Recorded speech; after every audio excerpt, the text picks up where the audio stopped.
16장 하갈과 이스마엘.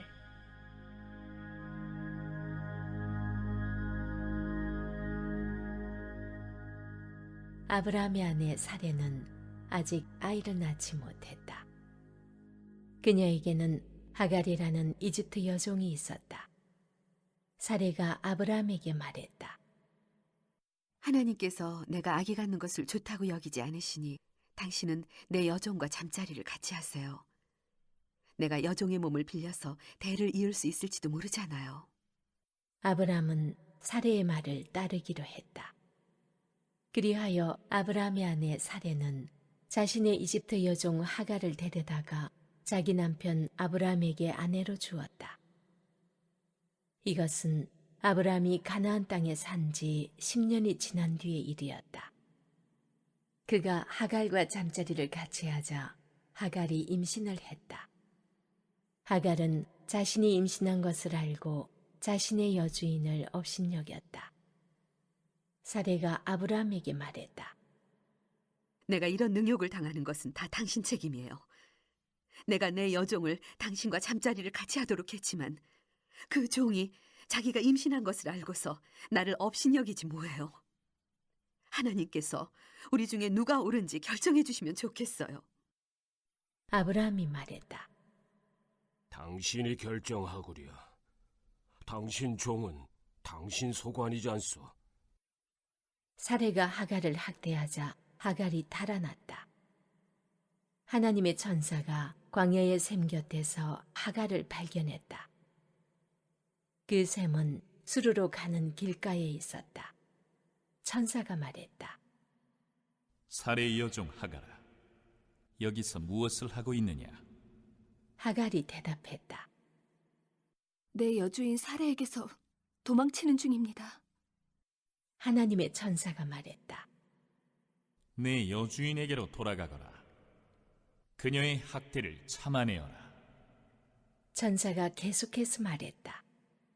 내가 내게 큰 민족, 셀 수 없을 만큼 많은 자손을 주겠다. 내가 임신했으니 아들을 낳을 것이다. 너는 그 이름을 이스마엘이라 하여라. 하나님께서 네 소리를 듣고 응답하셨다. 그는 날뛰는 야생마처럼 될 것이다. 남과 맞서 싸우고 남도 그와 맞서 싸울 것이다.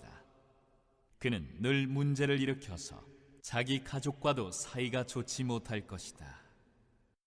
하갈이 자신에게 말씀하신 하나님께 기도하며 나를 보시는 하나님이라고 불렀다. 그래, 그분께서 나를 보셨고 나도 그분을 배웠다. 그래서 광야의 그 샘도 나를 보시는 살아계신 하나님의 샘이라고 부르게 되었다. 그 샘은 지금도 가데스와 베레스 사이에 그대로 있다. 하갈이 아브라함에게서 아들을 낳았다.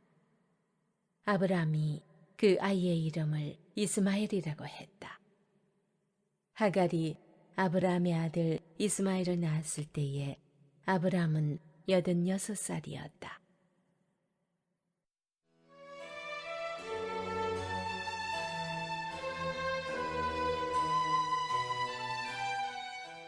(17장) 할례 언약의 표.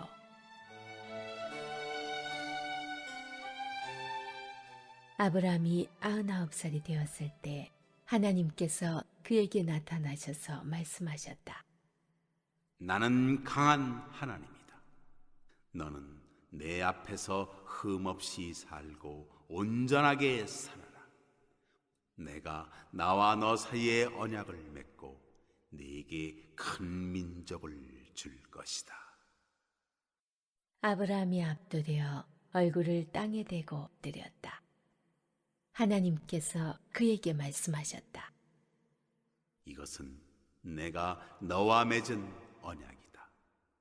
너는 수많은 민족들의 아버지가 될 것이다. 이제 네 이름은 더 이상 아브람이 아니라 아브라함이다. 내가 너를 수많은 민족들의 아버지로 만들 것이기 때문이다. 내가 너를 아버지들의 아버지로 만들겠다. 네게서 여러 민족이 나오고 네게서 여러 왕이 나오게 하겠다. 내가 너와는 물론이고 네 후손과도 영원토록 지속될 언약을 맺어 네 하나님이 되고 네 후손의 하나님이 되겠다. 네가 장막을 치고 있는 이 땅, 곧 가나안 땅 전체를 너와 네 후손에게 주어 영원토록 소유하게 하고 나는 그들의 하나님이 될 것이다. 하나님께서 아브라함에게 계속 말씀하셨다. 너는 내 언약을 지켜야 한다. 너와 네 후손이 대대로 지켜야 한다. 이것은 네가 지켜야 할 언약, 네 후손이 지켜야 할 언약이다. 너희 모든 남자에게 할례를 행하여라.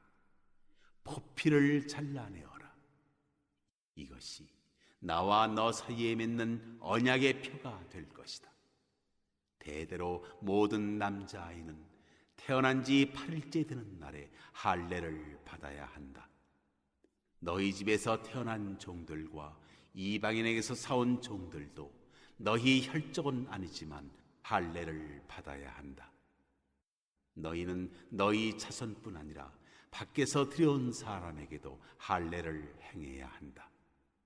그러면 내 언약이 너희 몸에 새겨져서 영원한 언약의 표가 될 것이다. 할례를 받지 않은 남자, 곧 포피를 잘라내지 않은 남자는 자기 백성 가운데서 잘려나갈 것이다. 그가 내 언약을 깨뜨렸기 때문이다. 하나님께서 또 아브라함에게 말씀하셨다. 네 아내의 사례를 더 이상 사례라고 하지 말고 사라라고 하여라. 내가 그녀에게 복을 주어 그녀가 네 아들을 낳게 하겠다.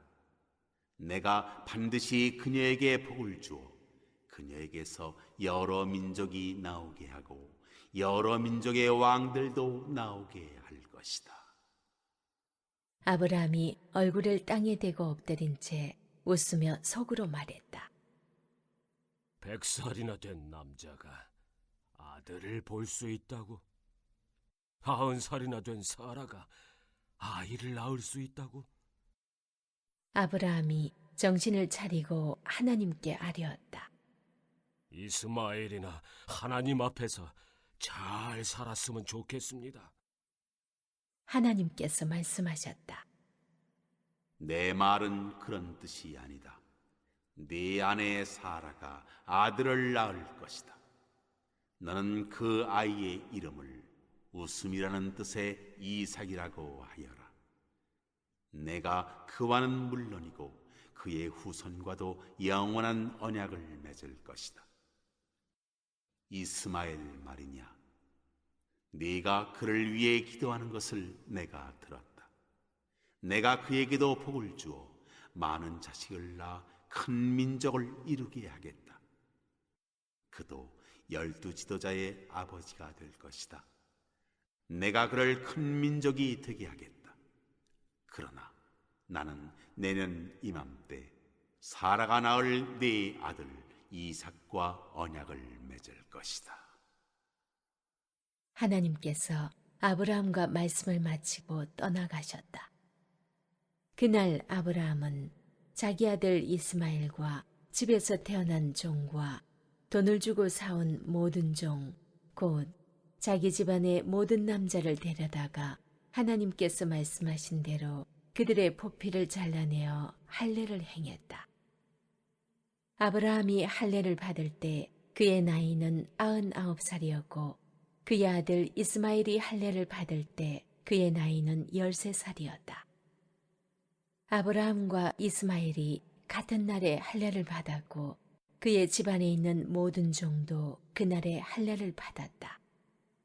집에서 태어난 종과 돈을 주고 이방인에게서 사온 종이 모두 아브라함과 함께 할례를 받았다.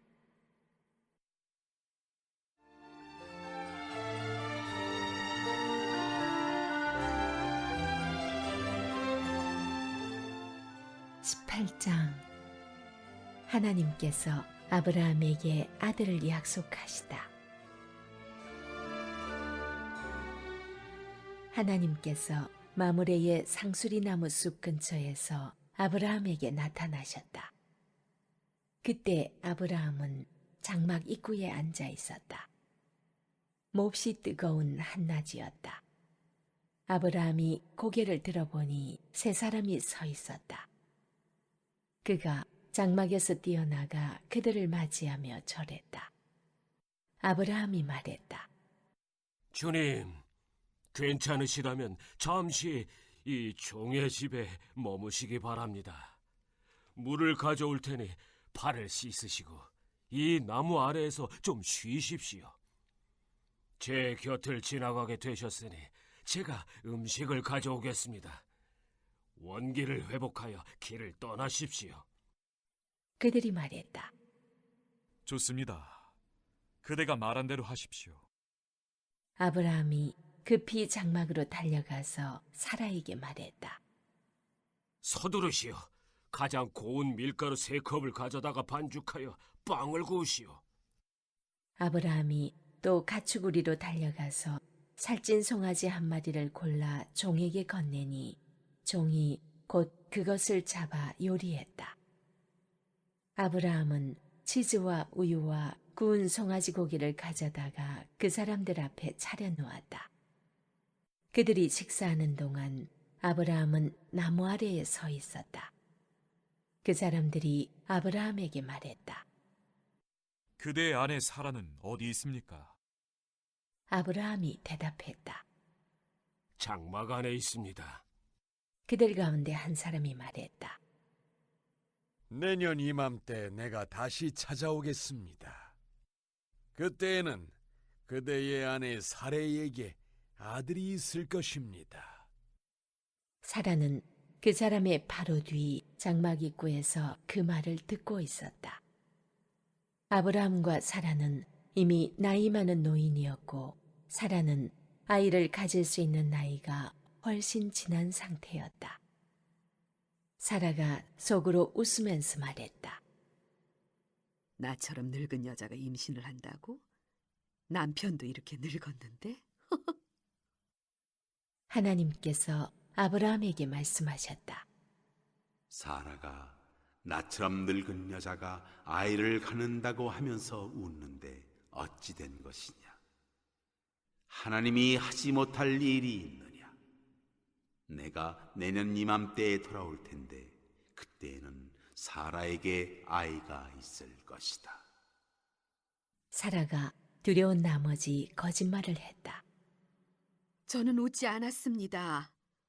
그러자 하나님께서 말씀하셨다. 아니다. 네가 웃었다.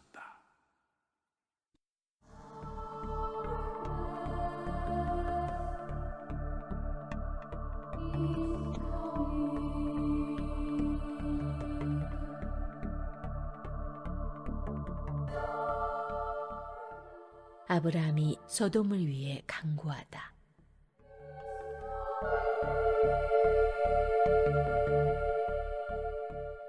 그 사람들이 떠나려고 자리에서 일어나 소돔을 향해 출발했다. 아브라함은 그들을 배웅하려고 함께 걸어갔다. 그때 하나님께서 말씀하셨다. 내가 앞으로 하려고 하는 일을 아브라함에게 숨기겠느냐? 아브라함은 장차 크고 강한 민족이 되어 세상 모든 민족이 그를 통해 복을 받게 될 것이다. 그렇다. 내가 그를 택한 것은 그가 자기 자녀와 후손을 가르쳐 하나님의 생활 방식을 따라 친절하고 너그럽고 바르게 살게 하려는 것이다. 그리하여 하나님이 아브라함에게 약속하신 것을 이루려는 것이다. 하나님께서 계속해서 말씀하셨다. 소돔과 고모라의 생자들이 울부짖는 소리가 내 귀를 먹먹하게 하는구나. 그 도시의 죄악이 너무 크다. 내가 직접 내려가서 저들이 하는 짓이 정말 내 귀에 들려오는 울부짖음처럼 악한지 알아봐야겠다. 그 사람들이 소돔을 향해 출발했으나 아브라함은 하나님의 길에 서서 그 길을 가로막았다. 아브라함이 하나님을 대면하여 아뢰었다. 진심이십니까? 죄 없는 사람들을 악한 사람들과 함께 쓸어버릴 작정이십니까? 그 도시에 의인 50명이 있다면 어떻게 하시겠습니까? 죄 없는 사람들을 악한 사람들과 함께 쓸어버리시겠습니까? 의인 50명을 봐서라도 그 도시를 용서하지 않으시렵니까? 저는 주께서 의인과 악인을 구별하지 않고 죽이실 것이라고는 생각하지 않습니다. 세상을 심판하시는 분께서 공정하게 심판하셔야 하지 않겠습니까? 하나님께서 말씀하셨다. 소돔에 의인 50명이 있으면 내가 그들을 봐서 그 도시를 용서하겠다. 아브라함이 다시 아뢰었다. 한 줌 흙에 지나지 않는 제가 감히 주께 말씀드립니다. 50명에서 5명이 모자라면 어떻게 하시겠습니까? 5명이 모자란다는 이유로 그 도시를 멸하시겠습니까? 하나님께서 말씀하셨다. 45명이 있으면 내가 그 도시를 멸하지 않겠다. 아브라함이 다시 아뢰었다. 40명밖에 찾지 못하시면 어떻게 하시겠습니까? 40명이 있으면 그 도시를 멸하지 않겠다. 아브라함이 아뢰었다. 주님, 노하지 마십시오. 30명밖에 찾지 못하시면 어떻게 하시겠습니까? 30명만 찾을 수 있어도 내가 그 도시를 멸하지 않겠다. 아브라함이 더 강하게 아뢰었다. 주님, 부디 참아주십시오. 20명이면 어떻게 하시겠습니까? 20명만 있어도 내가 그 도시를 멸하지 않겠다. 아브라함이 멈추지 않고 아뢰었다. 주님, 이번이 마지막이니 노하지 마십시오. 10명밖에 찾지 못하시면 어떻게 하시겠습니까? 그 10명을 봐서라도 내가 그 도시를 멸하지 않겠다. 하나님께서 아브라함과 말씀을 마치고 떠나가셨다. 아브라함은 집으로 돌아갔다.